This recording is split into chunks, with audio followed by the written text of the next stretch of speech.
Jesus gave us fivefold ministry gift. Look at them.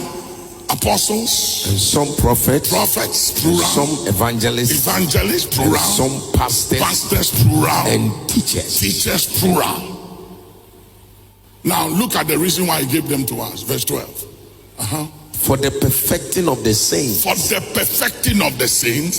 For the work of the ministry. For the work of the ministry. For the edifying of the body of Christ. The edifying. So hear me. No local church can come of age and to the perfection of the saints and equip the saints for the work of the ministry without this fivefold ministry gift. So if your pastor is a teacher, all you are getting is one-way meal. Fufu every day. Fufu. Different kinds of fufu, but it's fufu.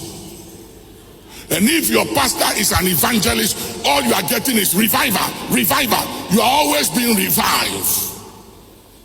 If it's a pastor, all you are getting is comfort and care. If it's an apostle, all you are getting is moving you to the nation. If it's a prophet, all he does is, the Lord opened my eyes and I saw.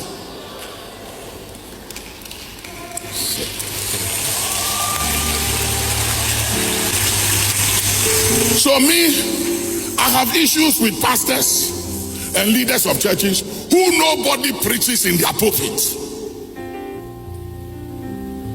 Nobody even stands in their pulpit. They are the only voice of God.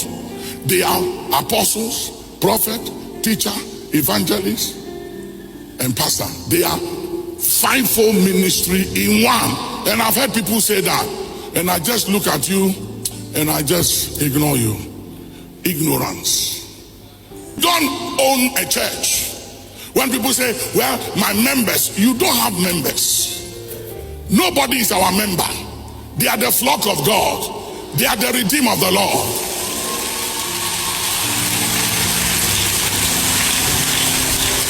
Do you know, when I came here over 30 years ago from this big mall here, ShopRite, to Sakumono Junction, there was no church here.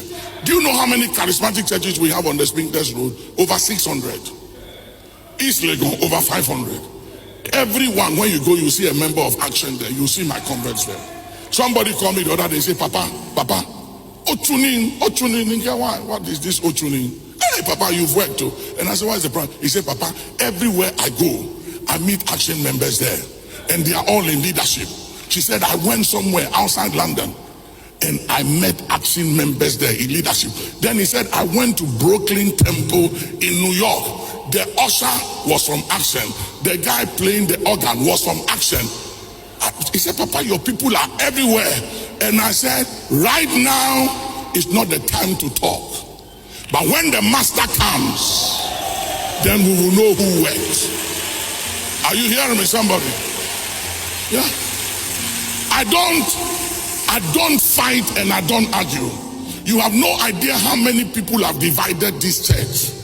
Broken away, set up their church, carried people with them, and some of the people, they go, they come back, some are backslided. I don't say anything.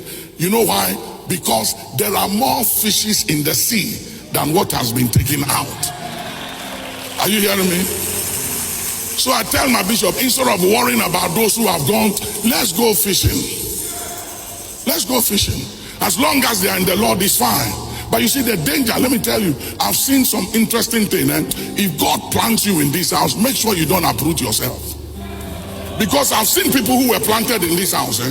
I dealt with a situation recently, and the guy, he's been in this house for over 30 years. He said, Papa, I thank God that I never left Action.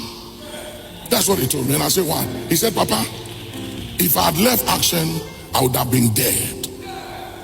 Because he was dealing with a situation, and he called me. And he was taking a certain decision. I said, no, don't go that way. And I told him what to do. And I said, take this number, call that guy. Tell him I gave you the number. Tell him Archbishop gave you the number. He flew there and he's free. Free.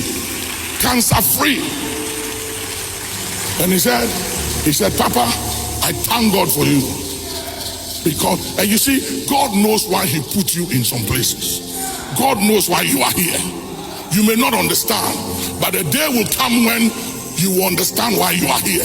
So don't let anything offend you, provoke you. You get angry, you get offended, and you leave. And hear me.